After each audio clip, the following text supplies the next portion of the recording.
really impactful and well done set of, I want to say, promotional communication. So thank you, Allie. And now I would like to turn things over to Tom Barron, who will introduce Bruce Rosen. Tom, are you there? I am. Oh, there you are. I didn't see your picture. Right here. It was interesting. When I first met Bruce, first of all, let me tell you, Bruce is the executive director of the Bandini Foundation. And I went over there thinking, well, here's just another organization, foundation, etc. But little did I realize the significance of the Bandini family in the VA origination, etc. like that. So Bruce went through this just unbelievable story about the family and how the land was donated. And he'll tell you all about that in a few moments. So I'm not going to go into it, but it is fascinating. The second part of it is we met at the Heroes Golf Course over there, which I've played before, but I didn't realize this golf course is intended to help the veterans. Now, he helps not just by giving away something to the veterans, but training injured vets, giving them a job, and preparing them for transitional employment into the community. That in itself was a interesting thing. And I'm sure Aaron Donahue and the community service side of our avenue of services will be talking about that more at our board meetings, etc. But Bruce and his staff are very proud in the fact they help the vets. And I'm very proud to have known Bruce, and he gave Aaron and myself a tour of the all total VA facilities, and he's very knowledgeable, etc. So there's no use me continuing on and talking about this, because you're going to hear from Bruce right now and about his association with the Veterans Administration and over the years, etc. like that. So Bruce, you're up. All right. Thank you, Tom. You can all hear me okay? Yes, we can all hear right, good. So again, thank you for inviting me to speak to you today. Just to put my involvement with the VA in a little larger context, I've been actively involved at the West LA VA since 1990, so for 30 plus years. I started out working and being a board member of the Vets Garden, which was a 15-acre commercial farm that was a job training program at the VA. But that program was discontinued by the VA in 2011. And 2011 is when the Bandini Foundation received the lease from the VA to manage the Heroes Golf Course. And I'm also a founder and a longtime board member of the Westside Food Bank.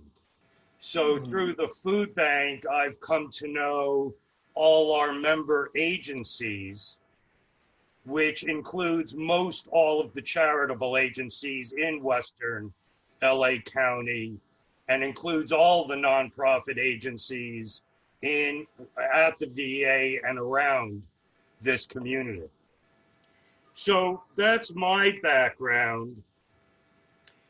As Tom said, I'm going to tell you a story today about your community, about the community where you all live and or work, as well as me.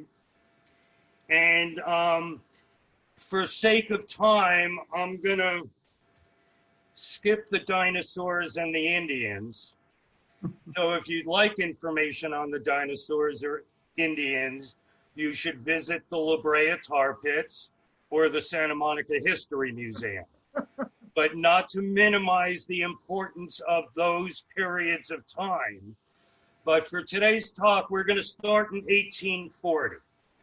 So 1840 is sort of when Southern California started to be populated.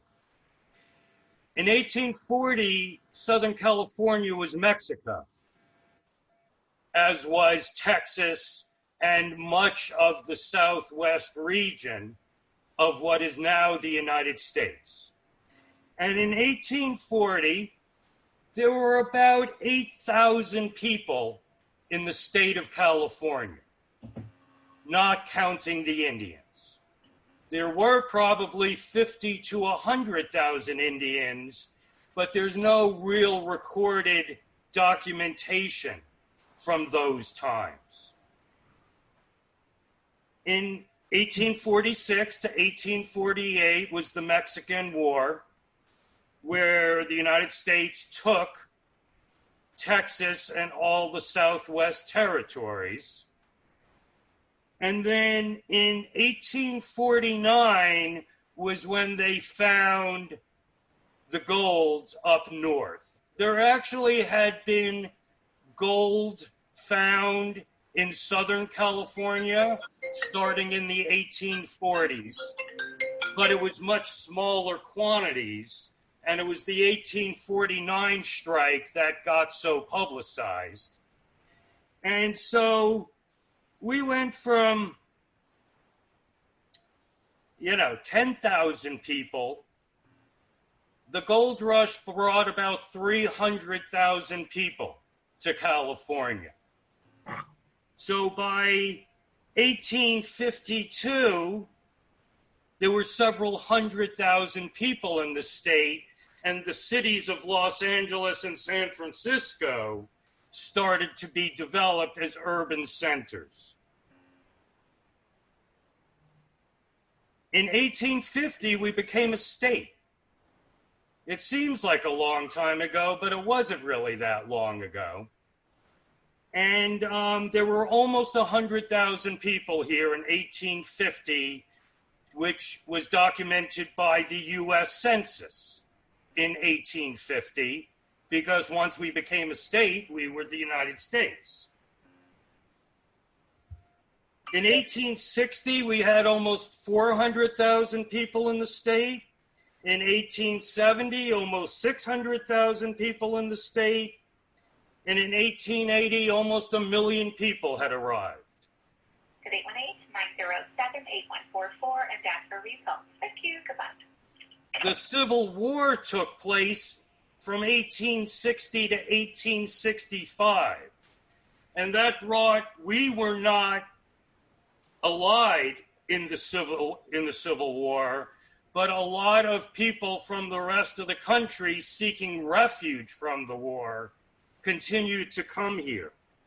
So that's how by 1880 we were almost 1 million people, 1890 well over 1 million. And that brings us to the story of the Bandini family. So Arcadia Bandini lived in Santa Monica. She was born in San Diego, but she lived in Santa Monica after she married her first husband. She lived where the Lowe's Hotel is today. And she actually had a hotel called the Arcadia Hotel. So she was a businesswoman as well as a super wealthy landowner. And one of their good friends, was actually a good friend of her first husband, Baker, but that was John Percival Jones. And John was a senator from Nevada who came here during the gold rush, but mostly found silver. But he became very wealthy. He was also a large landowner from Mexican land grants. And he lived where the Fairmont Miramar Hotel is today. So John and Arcadia were neighbors. And they were both large landowners. John owned most of the land under Santa Monica today, and Arcadia owned most of the land that is now the Palisades. But still, in the 1880s, there weren't many people here, and there wasn't a lot to do with millions of acres of land. So in 1887, the Bakers, Arcadia and her husband, and John Percival Jones donated they made 2 land grants. The first one was 250 acres in 1887, and then they followed that up with another 250 plus acres a couple of years later. And the donation was to establish a soldier's home. And the land was gifted to the United States government. And so that was 1887. And the Soldiers' Home was opened in 1888. The cemetery was opened in 1889, but it was much smaller than it is today because the government had several other gifts and land acquisitions that expanded the size.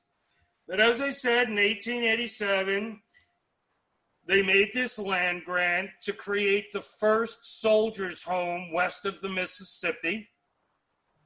1,000 veterans showed up in the first year, mostly all Civil War veterans. And the VA, well, what is today the VA, the Soldiers' Home, was established and buildings were built.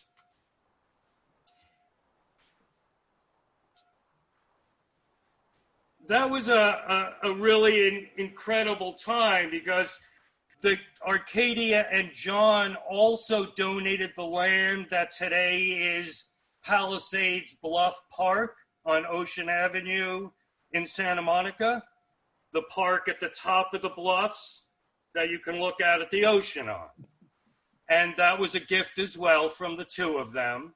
And if you go to the corner of San Vicente and Ocean Avenue today, there's a bust of Arcadia. And as I said, Arcadia lived where the Lowe's Hotel is, and their grand ballroom upstairs is called the Arcadia Ballroom.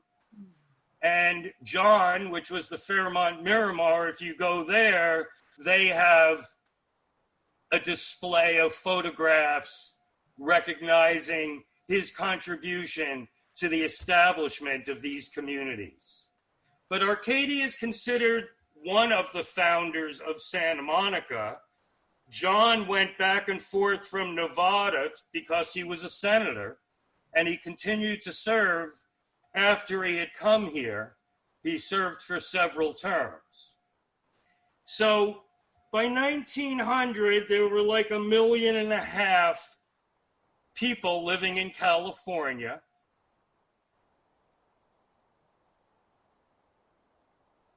First World War, from 1915 to 17 or 18.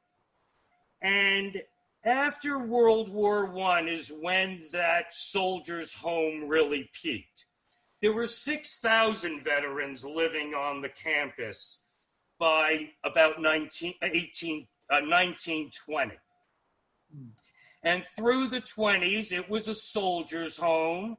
It had a trolley car that ran to the beach down the middle of San Vicente, which is why San Vicente has that grass median, because it was a trolley car track.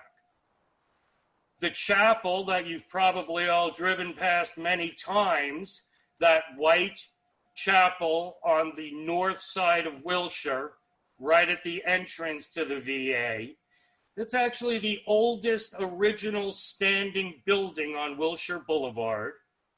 It was built in 1900.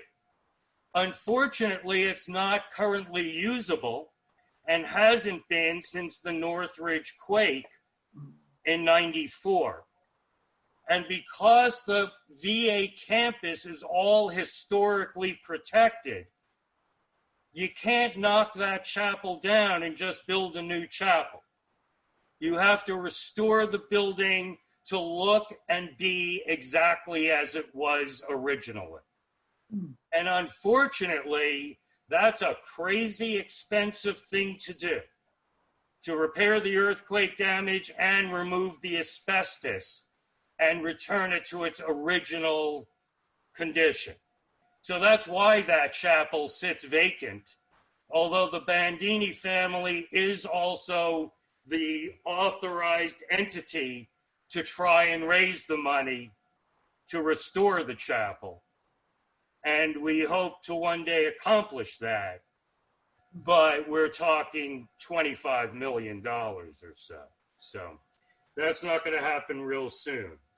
But the VA, the Veterans Administration, was established in the early 1930s.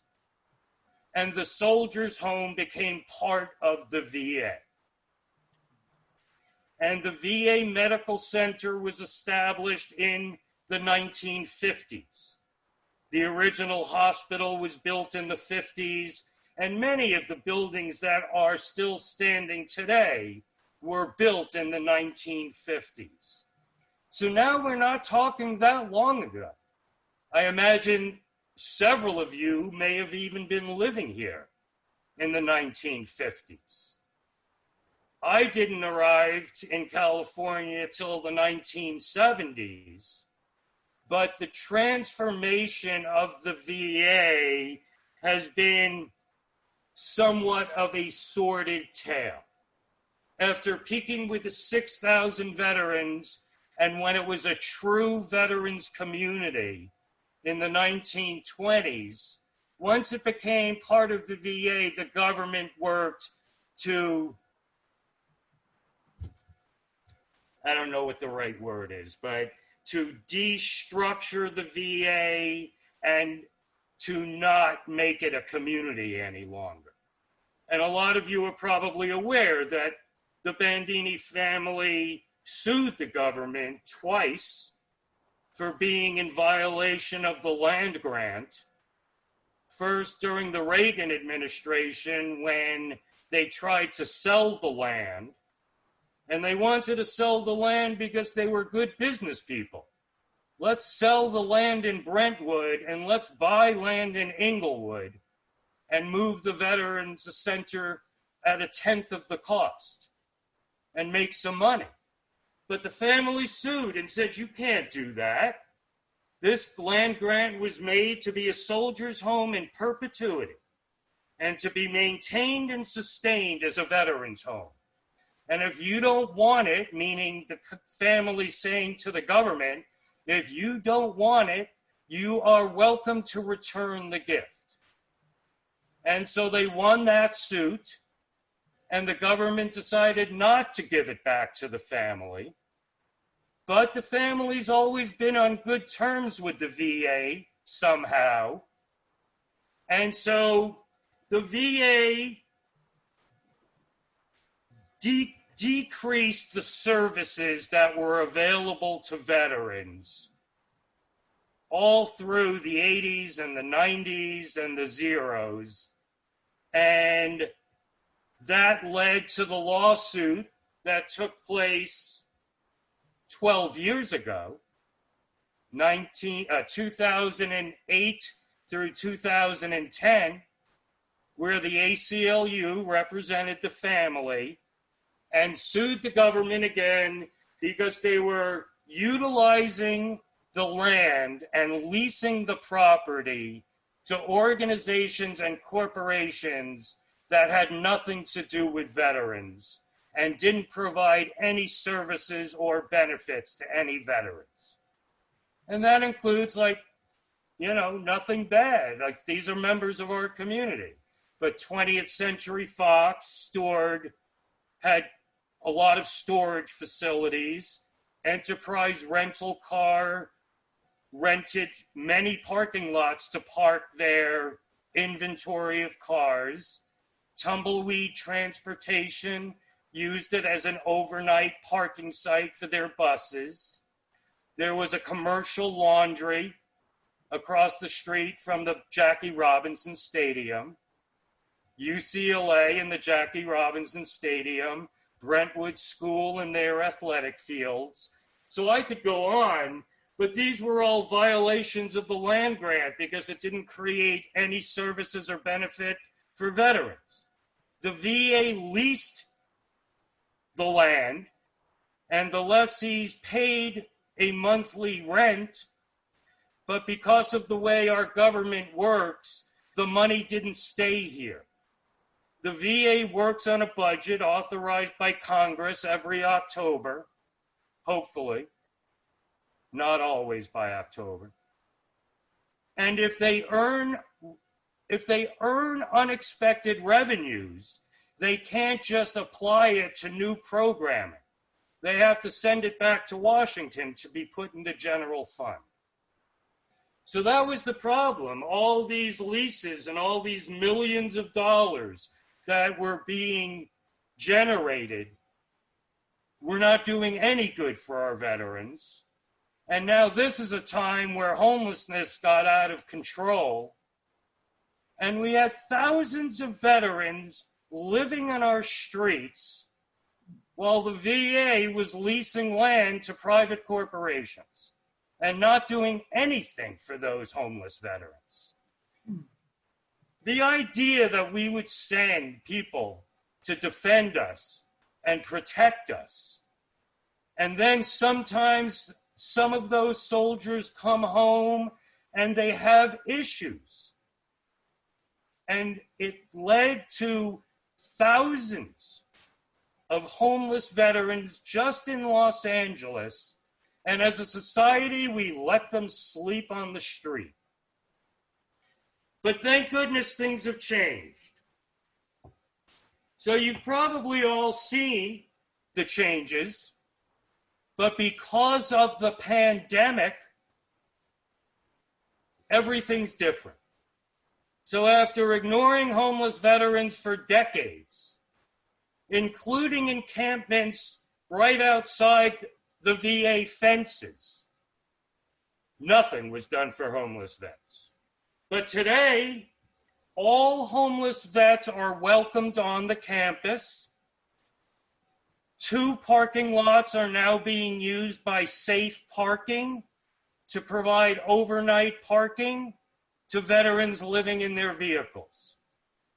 That includes 2 meals a day, breakfast and dinner, porta potties and showers, medical oversight, security, and these things mean an awful lot to people living in their vehicles who couldn't find a place to park at night without frequently being rousted. And bringing them onto the campus also makes them aware of all the social services that are available for them. Mental health services, job training services, obviously physical health services. And so those are the ones living in their cars. The tent dwellers are now welcome to live on the front lawn, just inside the gates on the corner of Wilshire and San Vicente. We've got 100 tent dwellers now inside the fence. The VA gives them a tent, 3 meals a day, medical oversight, security, porta potties, showers. I mean, it's really quite impressive.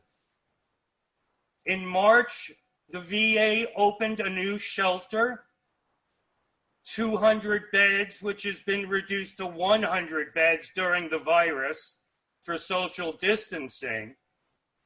But okay, that's 100 in the new shelter, 100 in the tents, about 50 in their cars, plus the shelters that were already there or around the VA. So New Directions, Salvation Army Transitional Village, People Assisting the Homeless, all provide housing for veterans. So if you add all that up, plus the veterans in the domiciliary, which is the residential programs that provide mental health services, it's 60 to 90 day substance abuse programs and 60 to 90 day PTSD programs. And the state Cal Vet Home, which is 300 veterans that need assisted care. So those are all veterans in their 70s or 80s or some older. But all told, we've got about 1,000 veterans now living inside the fence. And so many of you are probably thinking, what about all those tents outside the fence? What's the deal with those? So those tents on San Vicente, they start on Wilshire, but they're mostly on San Vicente, outside the fence, big tents with American flags on them, Those were all donated by an individual affiliated with a veterans justice organization. They did that without the VA's collaboration or approval. The tent dwellers outside the fence received nothing from the VA at this point because the VA doesn't have the authority to service veterans living on the sidewalk outside the VA. That's not federal land. That's city and, well, it's outside the fence is county land just a little before it becomes the city of LA. Right? So Westwood, Brentwood are city of LA. So we've got 1,000 veterans living inside the fence and maybe 100 or so living in that encampment outside the fence. And the inside scoop is that most of the veterans living outside the fence, they're not all veterans outside the fence. There are about 2/3 are veterans.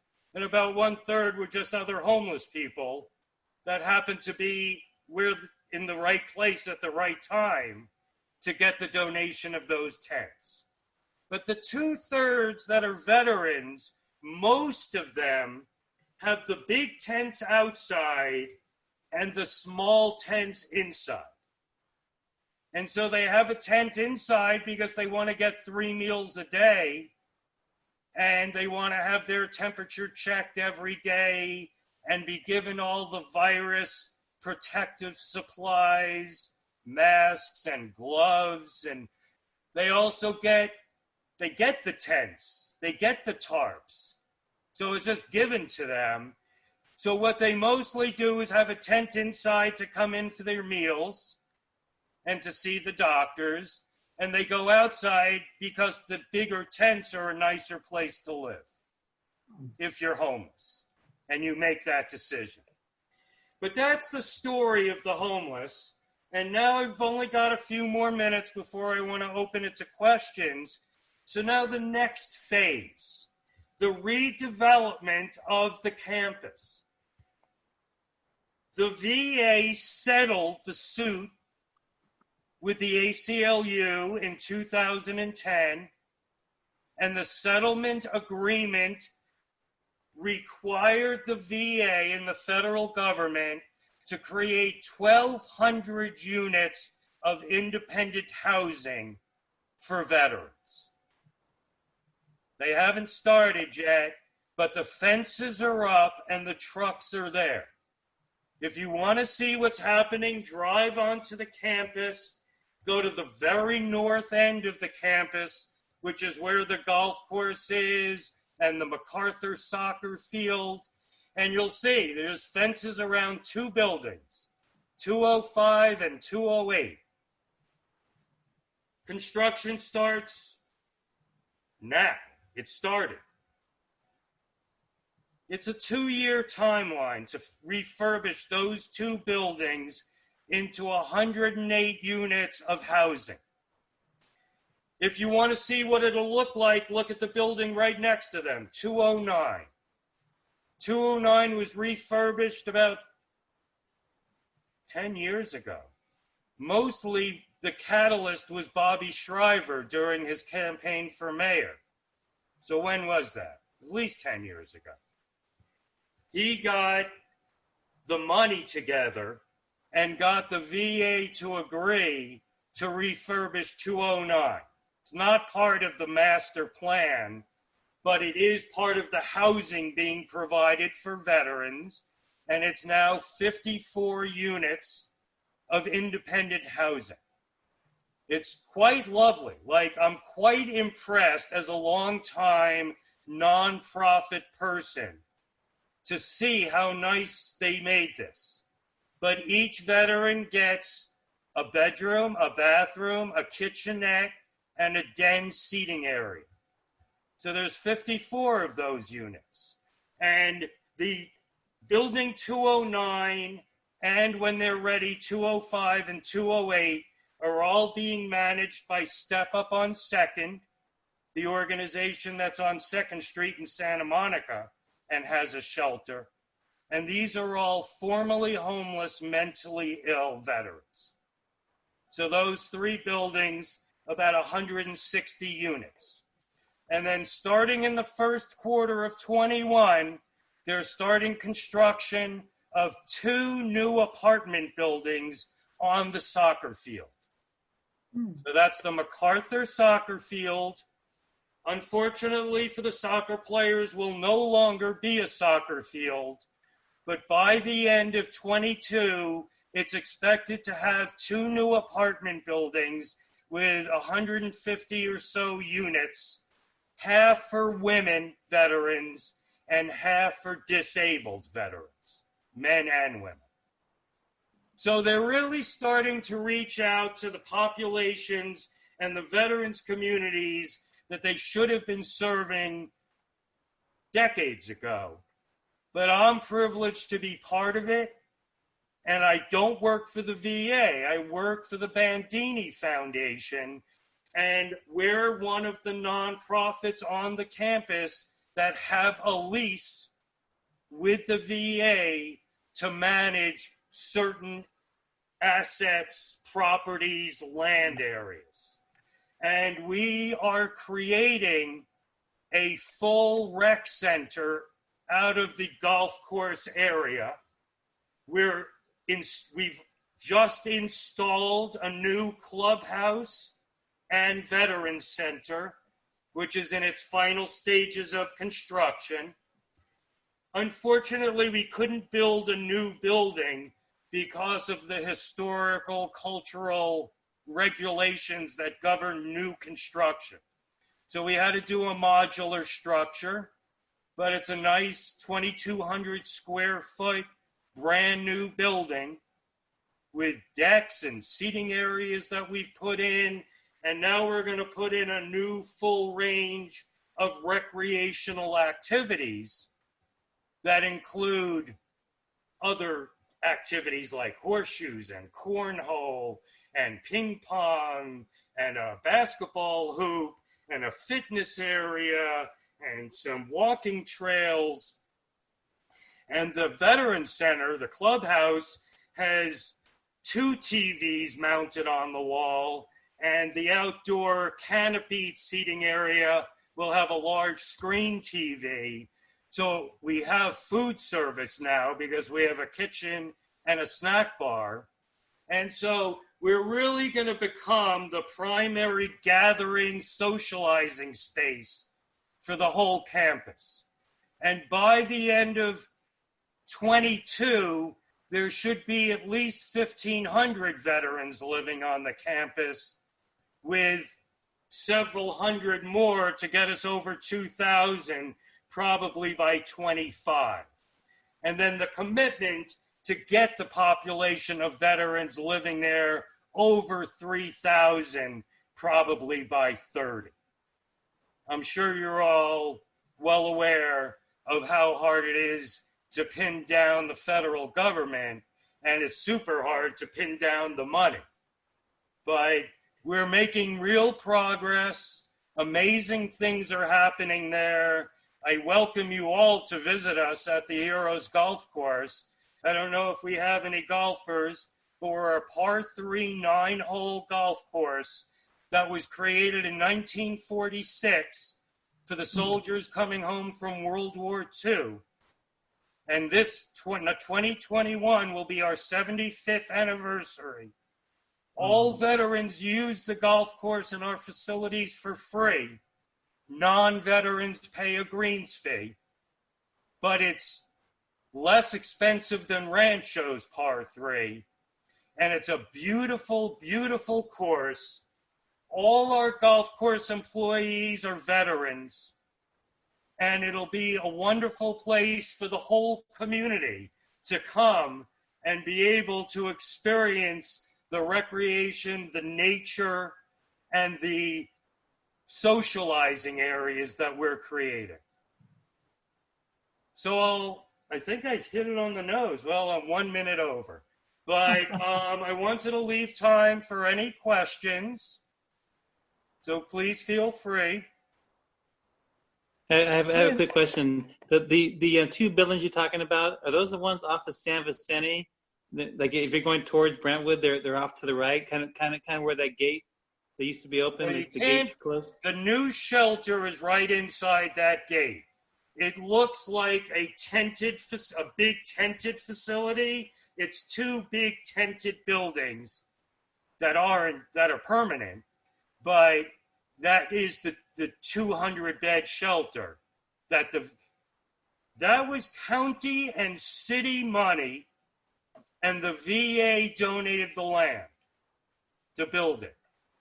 The Cal Vet Home is a state facility funded by the California State Veterans Affairs Office.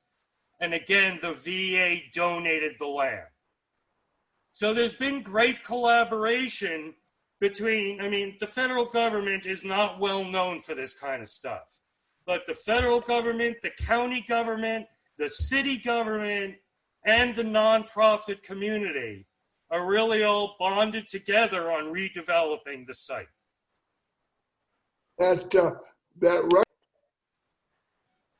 John, you're muted. Yeah, okay, try again. We didn't hear you. That okay? Can you hear me? Yes. Now I can. The rec center on the north end of the campus that's going to be built, is that going to take away the golf course? Nope, the golf course is beautiful and the pride of the Bandini family, and you should come by and see it. We're not open. Yes. We're not open. We're probably the only golf course in maybe the country that's not open. Well, in California. But that's because we're on the medical center campus. And so the decision to stay closed is the medical center hospital decision. It's not a golf course decision. And the VA does not want to encourage uninvited visitors because of the COVID. John, the new rec center is built adjacent to the clubhouse. It's not on the golf course. It's right Okay, next so to the golf course. there'll be room for the golf course to say. Oh, That's yeah, great. no, the new clubhouse overlooks the first tee. That's perfect. But we're not only maintaining the golf course in the best condition. We've got our veterans that we kept employed during the last 6 months while the golf course has been closed, because we wanted to make sure the golf course was maintained. Because if you let a golf course go, to bring it back can take months. Yeah. So the golf course has never looked better because it has full care with no golfers on. But when it opens, obviously everyone will be welcome to play. And as part of this rec center, we're putting in a new golf practice area. So we'll have a new putting green. We'll have hitting nets that you can go into and use a driver. We'll have, sand traps that you can work on out of the sand with their own chipping greens. So none of this will be on the golf course. This will all be adjacent and around the golf course. Right. Bruce, that's a wonderful, wonderful presentation you've made. But I was wondering if you could fill us in on the idea.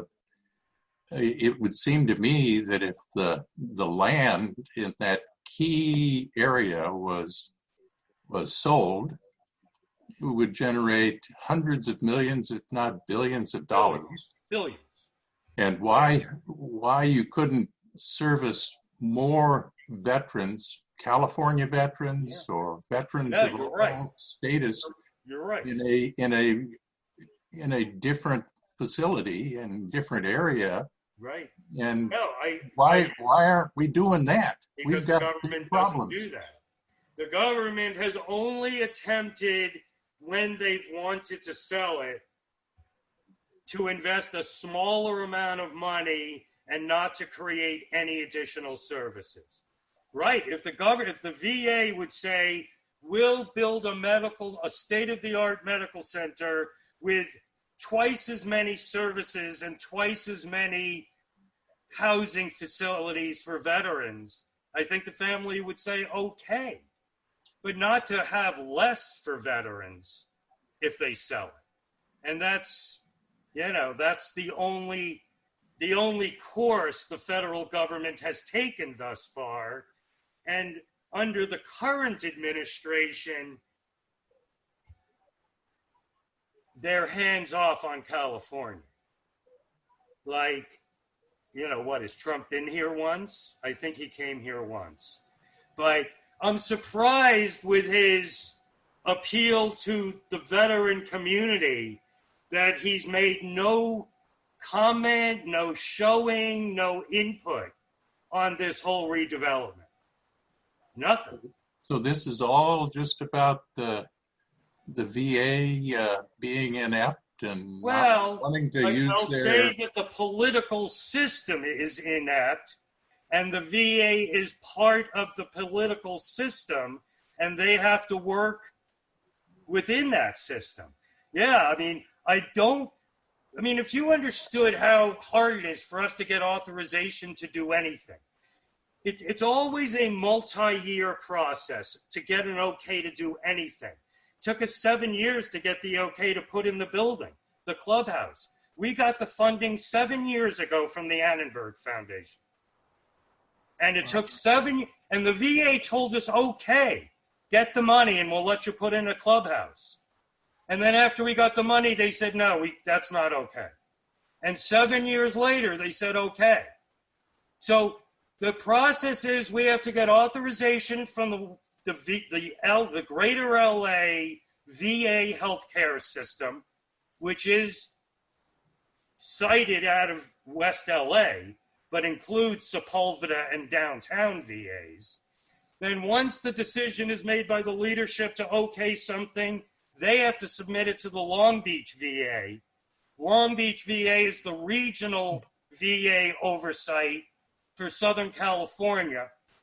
And then if Long Beach okays it, they have to submit it to Washington.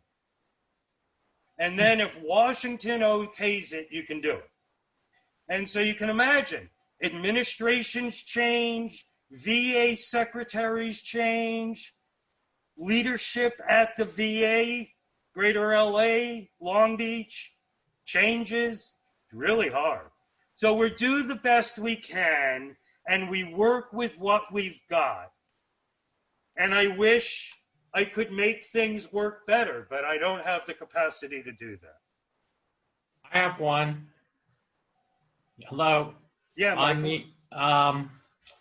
You mentioned the California home, and when our club was doing some work, there's 3 or 4 new structures that are more to me like assisted living homes. Right, the Calvet. Is that one of those, the California home you were talking about? Well, it looks like 3 buildings, but they're all attached. And so what's the criteria for our veterans age-wise or financially or something? I think there's some restrictions on those. And when I've been there a couple times, it doesn't seem that they're all full.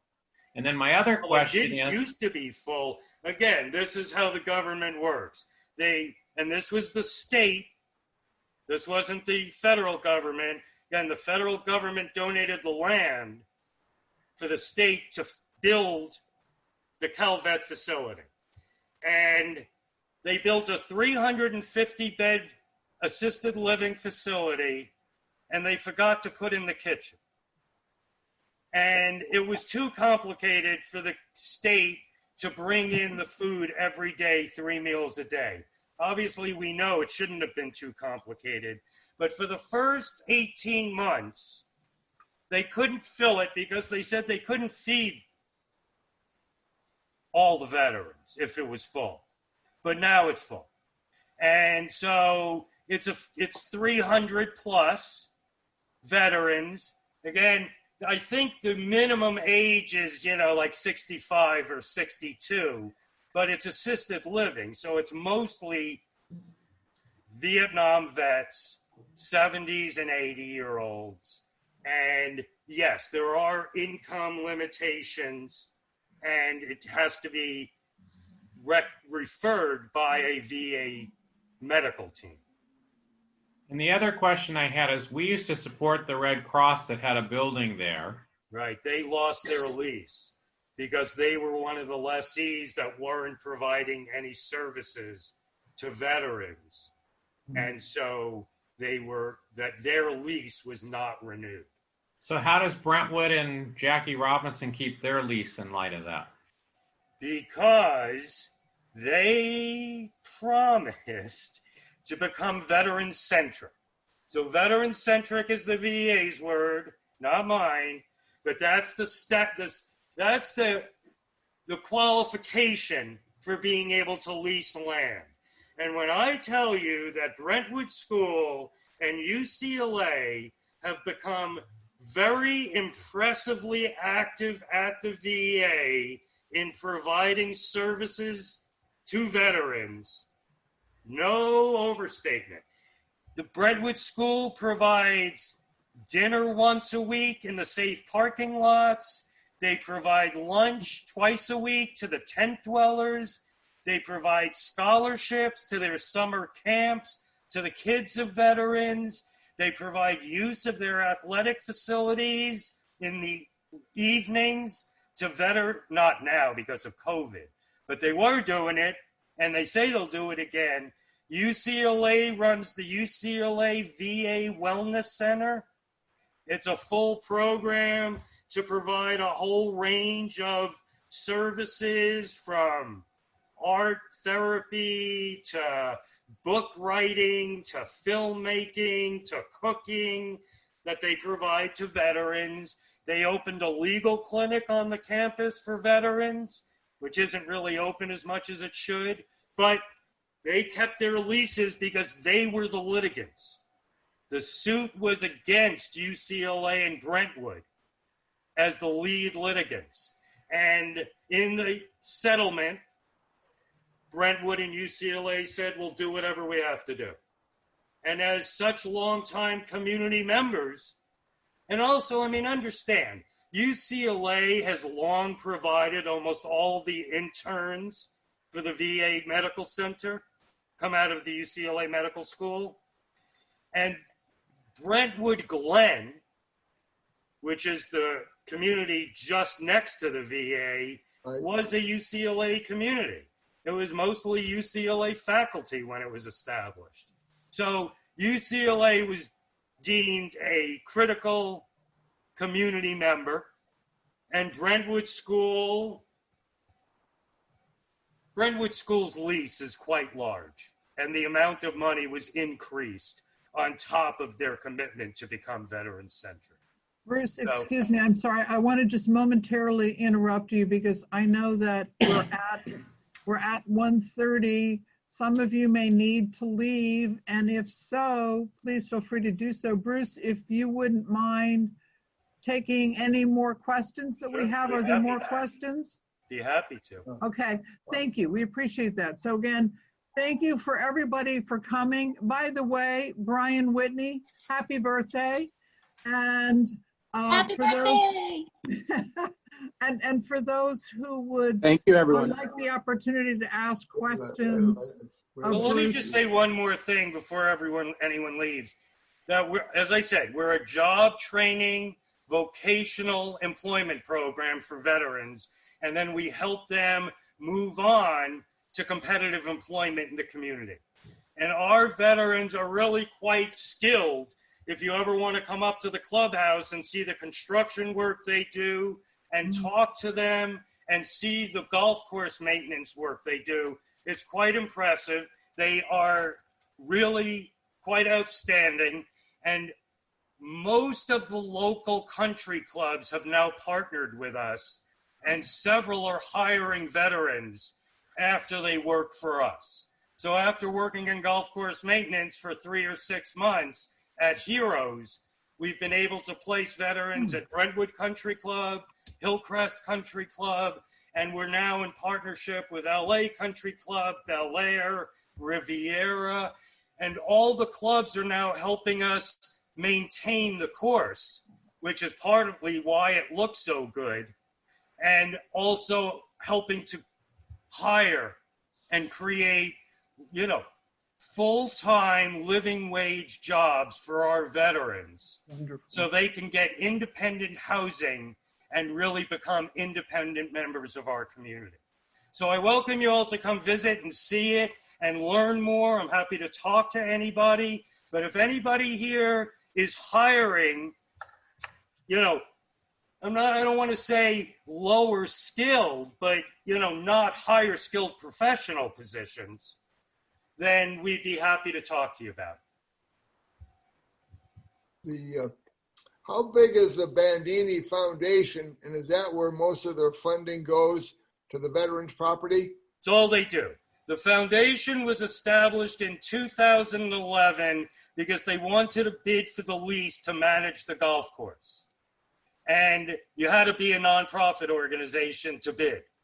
And so the family created the foundation, entered the bidding, was awarded the lease, and they're obviously, maybe it's not obvious, but they're all golfers. So they really take pride in maintaining and sustaining this historical spot, this historical golf entity in Los Angeles. But the family, unfortunately, is not as wealthy as it once was. I mean, they were all comfortable, but not super wealthy. The Heroes Golf Course, they provide some funding, but most of the funding to sustain the golf course is either generated through the revenues we generate through the golf course, so non-veterans pay a greens fee, and that's $100,000+ a year in non-COVID years. And then the balance is philanthropic dollars. And so like I told you, Annenberg Foundation gave us a big grant. St. John's Healthcare Foundation just gave us a nice jobs program grant. And we talked to people throughout the foundation community about, you know, relationships we can develop to really continue the program. Bruce? Thank you. Adjacent to the golf course there is the Japanese gardens. Has there been any thought to try to secure money to redevelop or make improvements to the gardens? Yeah, so the garden entrance is from the parking lot of the Heroes Golf Course. So it's not our lease. The Japanese garden is VA oversight, but the VA has abandoned it. And they previously provided some maintenance services pre-COVID, but since COVID, they've abandoned it. And I can appreciate they've got their hands full, so that's not a criticism. But I was just in the garden yesterday with some college students I know about doing some pretty significant redevelopment and, you know, cleaning up and refurbishment of the garden area, because it's a shame that it's not being used.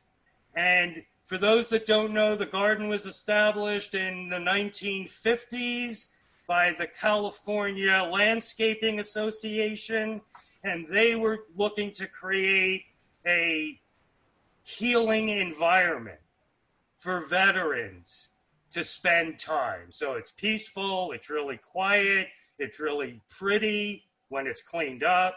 It has koi ponds and box turtles and ducks, and it's, you know, a really nice place when it's well kept.